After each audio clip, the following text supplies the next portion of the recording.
What we're talking about is really the CMO's dilemma, right? When it comes to social media, what we're seeing for a lot of our enterprise brands around the world is that they're moving from experimentation into operationalizing.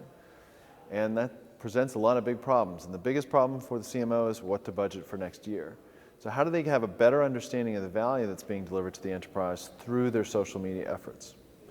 So the short story is we think there are kind of 7 big challenges that CMOs face this year going in to make social media as effective as possible in their organizations.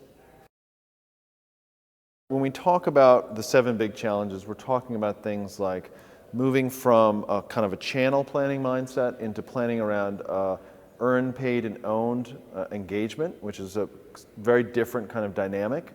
We're certainly talking about who does what inside the organization. What are the roles and responsibilities? What does marketing do? What does public relations do? What does customer service do? They're all playing a role in these channels, but we need to define what those roles are.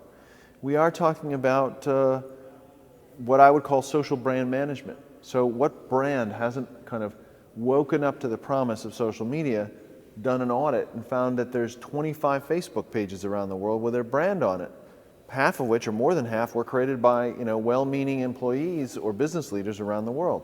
Well, it's time to kind of harness that in, create some guardrails, to use a euphemism, but because we don't want to dampen anyone's entrepreneurial spirit within the organization, but we do want to put some guardrails around it so that we're treating our social brand touch points, or whatever you want to call it, with as much care as we do everything else.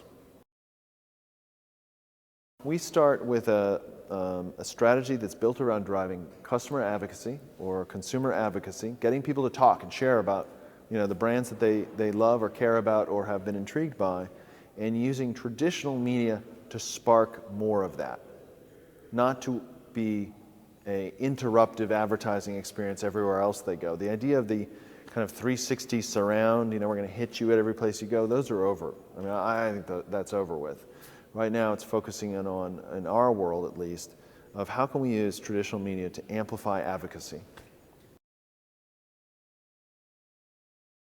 Whenever anybody talks about social media, there's a lot of kind of truisms or cliches that are brought up, and it's about spawning dialogue. It's about talking with your customers, not at them.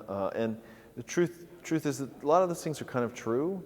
And what I'm advocating for is we need to, as marketers, get more sophisticated, right? We need to build and adopt systems that actually put that into action. So a new planning model that effectively does spark genuine advocacy is kind of like the responsibility of every marketer today.